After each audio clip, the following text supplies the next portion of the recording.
What if the greatest secret Barbra Streisand kept wasn't about Hollywood, but about herself? At 84, after more than 6 decades of extraordinary success, 2 Academy Awards, 10 Grammy Awards, and over 150 million records sold worldwide, she finally admitted something almost nobody expected. "I haven't had much fun in my life." Behind one of the most celebrated careers in entertainment history was a painful truth she spent decades trying to outrun. Barbra Streisand was born on April 24, 1942, in Brooklyn, New York, into a family that had little money but valued education and music.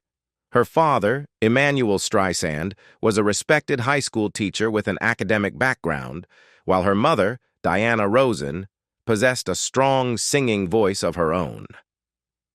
The family's future changed abruptly when Emanuel died at only 35 years old. Barbra was just 15 months old, far too young to preserve a real memory of him, yet old enough for his absence to become the defining emptiness of her childhood. For years, Diana told Barbra and her older brother Sheldon that their father had died from overwork after suffering a cerebral hemorrhage. Later accounts revealed a more complicated medical tragedy involving an epileptic seizure and respiratory failure. To Barbra, however, the precise medical explanation could not repair what had been taken from her. She grew up without a photograph showing them together, and once said that the only things left of her father were his books, tied with string and stored in the cellar. Among other children in Brooklyn, she became known as the girl with a remarkable voice and no father. Emanuel's death also transformed Diana. Left with 2 children and limited financial security, she moved the family into her parents' crowded apartment on Pulaski Street. Barbra later recalled that her grandparents occupied one room, while she, her mother, and Sheldon shared another, with her brother sleeping on a cot. There was no living room, no sofa, and almost no privacy. She did not have a bedroom of her own until she left home at 16. Those conditions were not merely uncomfortable. They taught her that safety could disappear without warning and that independence had to be earned. The greater wound was emotional. Streisand later said that when her father died, her mother also seemed to leave her emotionally because Diana was trapped inside her own trauma. She rarely hugged Barbra or told her that she loved her.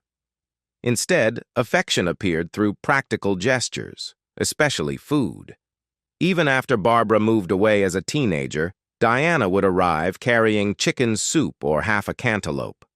Streisand eventually understood that this was her mother's language of love, but as a child, she experienced it as distance. Her home life became even more unsettling when Diana remarried Lou Kind.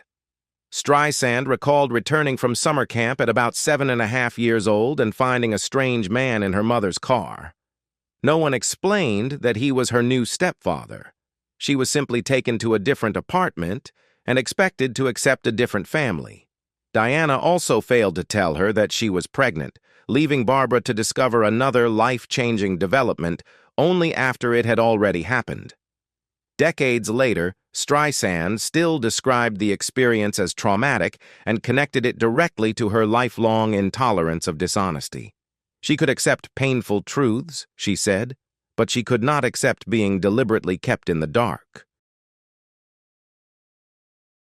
Barbra tried to win Lou Kind's affection. She called him Dad, brought him his slippers, and even crawled across the floor so she would not block the television while he watched wrestling. According to Streisand, none of those efforts brought her the acceptance she wanted. Her brother Sheldon later recalled that Lou could be cruel toward her and frequently compared her unfavorably with Roslyn, Diana's daughter from the second marriage. Those recollections help explain why Barbra became intensely sensitive to rejection, criticism, and physical judgment long before Hollywood began evaluating her appearance. The one thing that consistently made people notice her was her voice. Streisand believed she understood its power when she was only 5 or 6. Singing gave her what home often did not: attention, identity, and proof that she possessed something valuable. Yet even this source of confidence was challenged by Diana, who reportedly told her that her voice was not strong enough despite praise from neighbors and teachers.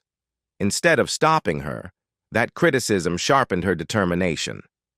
By adolescence, Barbra no longer viewed performance as a hobby. It had become her route out of poverty, emotional neglect, and a household in which she never felt fully chosen. At 16, she graduated early from Erasmus Hall High School and left home to pursue acting in Manhattan. She had almost no money, no conventional beauty advantage, and no guarantee of success.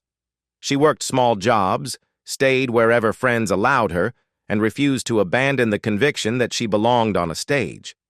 The little girl who had spent years trying to make one emotionally distant man notice her was now preparing to demand the attention of an entire industry. By the early 1960s, Barbra Streisand had accomplished something almost nobody expected. Without movie star looks by Hollywood standards, without influential connections, and without changing the distinctive features she had been mocked for as a child, she became one of Broadway's most talked-about new performers. After winning a talent contest at Manhattan's Lion nightclub, she quickly built a reputation at Bonsoir and the Blue Angel, where critics praised not only her remarkable vocal range, but also her intelligence as an interpreter of lyrics. In 1962, her performance as Miss Marmelstein in I Can Get It For You Wholesale earned her a Tony Award nomination and introduced America to a completely different kind of leading lady. That production also changed her personal life. During rehearsals, she met actor Elliot Gould, another young performer trying to establish himself in New York. They married on September 13, 1963, when Streisand was 21 years old. Their son, Jason Gould, was born in December 1966, just as her career was accelerating beyond anything either of them had imagined. What began as two struggling actors supporting each other's dreams slowly became a marriage struggling to survive the success of only one partner. Professionally, Streisand was rewriting entertainment history. Her debut album, the Barbra Streisand album, won the Grammy Award for Album of the Year in 1964, making the 21-year-old singer one of the youngest artists ever to receive that honor. Columbia Records gave her an extraordinary level of creative control rarely granted to a female recording artist at the time. Instead of allowing executives to dictate repertoire or image, Streisand insisted on choosing her own songs, arranging albums according to her own artistic vision, and refusing to follow contemporary musical trends simply because they were commercially successful. That independence would become one of the defining characteristics of her entire career. Then came the role that transformed her from a Broadway sensation into an international icon. After opening in Funny Girl on Broadway in March 1964, Streisand spent nearly 4 years becoming inseparable from the character of Fanny Brice. When the film adaptation finally premiered in 1968, audiences witnessed one of the most successful screen debuts in Hollywood history.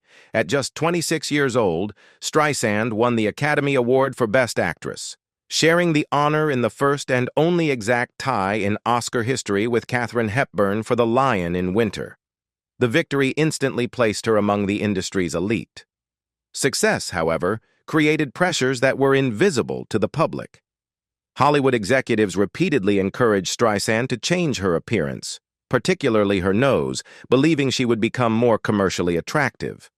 She rejected every suggestion. Rather than conform to conventional beauty standards, she insisted that audiences should accept her exactly as she was.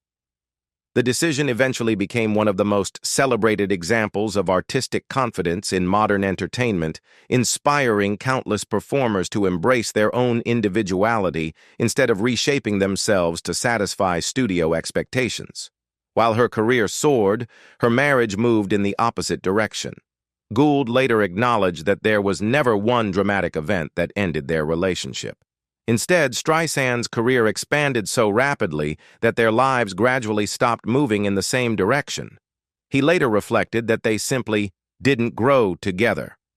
They separated in 1969 and finalized their divorce in 1971.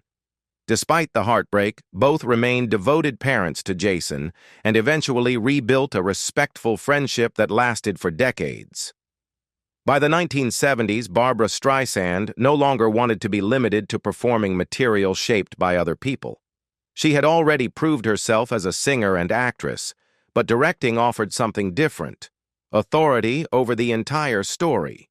That ambition led her to Yentl, a film project she pursued for years, despite repeated resistance from studios that doubted whether audiences would accept a woman directing, producing, co-writing, and starring in a major motion picture.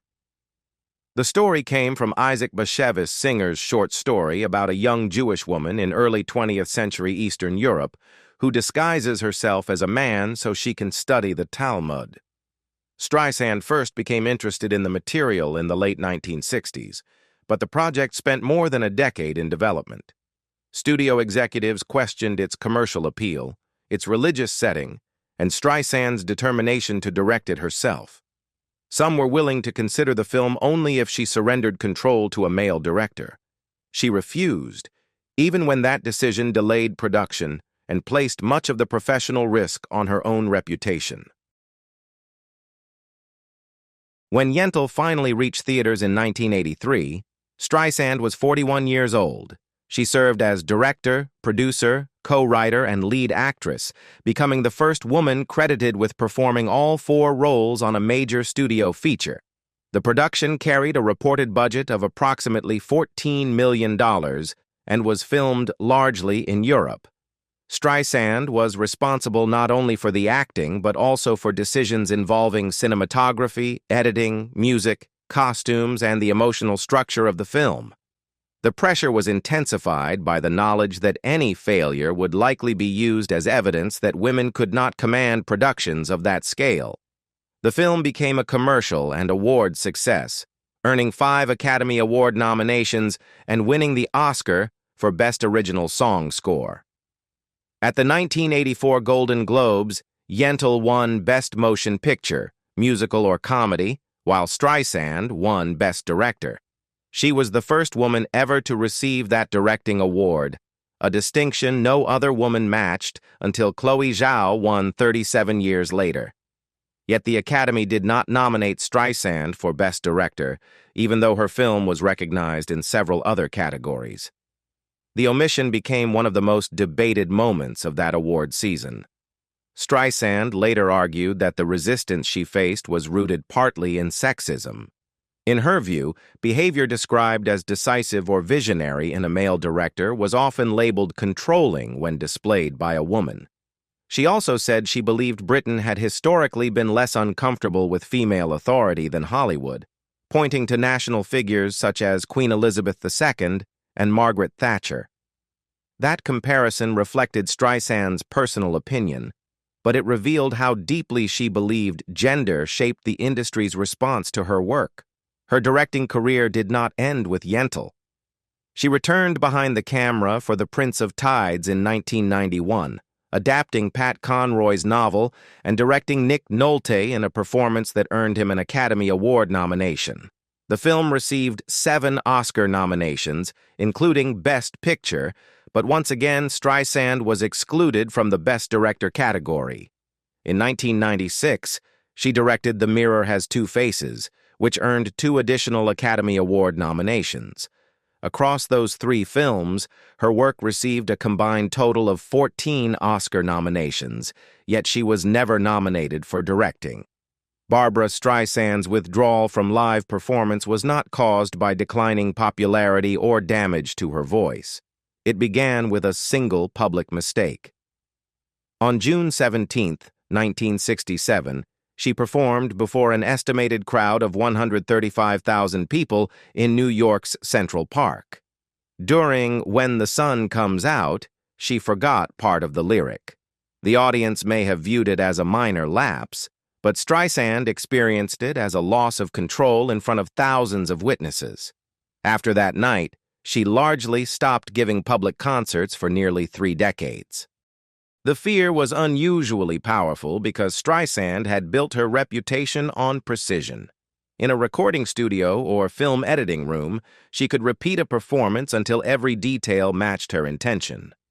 A live concert offered no second take. Once a lyric was missed or a note was sung, the moment could not be corrected.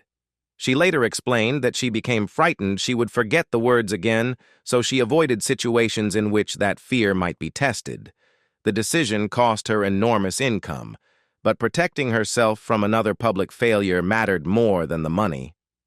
Her return came in 1993, when she announced a concert tour that began with performances at the MGM Grand in Las Vegas.